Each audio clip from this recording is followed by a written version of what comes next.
Happy New Year. Happy New Year. How you doing? Okay. So today we're kicking off to looking at how countries build from ruins, and I'm looking at Germany. How the Germans were able to. Yesterday we talked about Japan. Today I'm looking at Germany, and if you're a good student of history, you understand that the Germans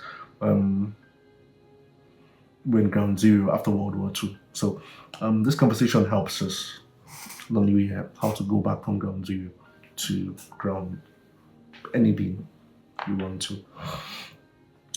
So after World War II, the Germans were in ruins, complete ruins.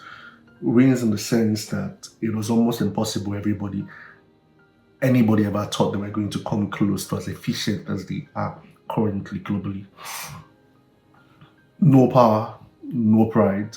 You needed to know what Hitler represented before World War II. He was power, he was pride, he was the face of Germany. When I mean the pride, it was a given, but they were crestfallen after the war. There were no shortcuts for them. Yet decades later, they are the king of efficiency. When you call Germans an efficiency, they are twins.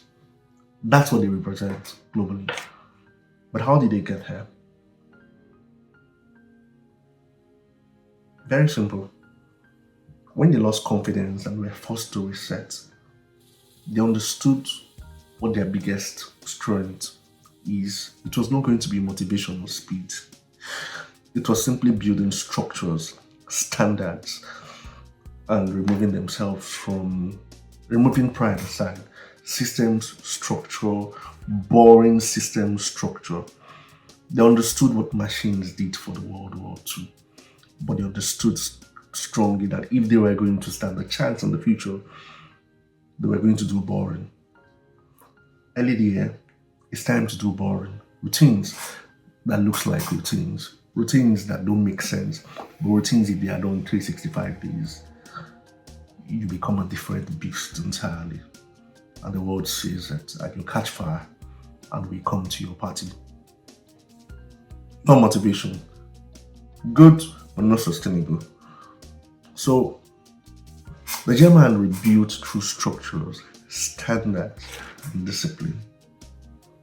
How do you rebuild your new year?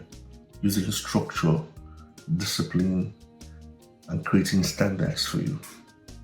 By simply having clear priorities. Clear priorities. When they say people's routines are boring, if your routine has never been classified as boring, then you're not doing it right. You need to do boring routines. You need to do so boring routines that you get results from it. You need to have standards and be angry for the standards. It's you. Set it for yourself, but choose how you want to be represented. If your year feels scattered already, don't try harder. Build structure first. That's where to start from. Welcome to 2026, the year you've always waited for. Would I root for you? I always root for you. My name is Charles. Cheers.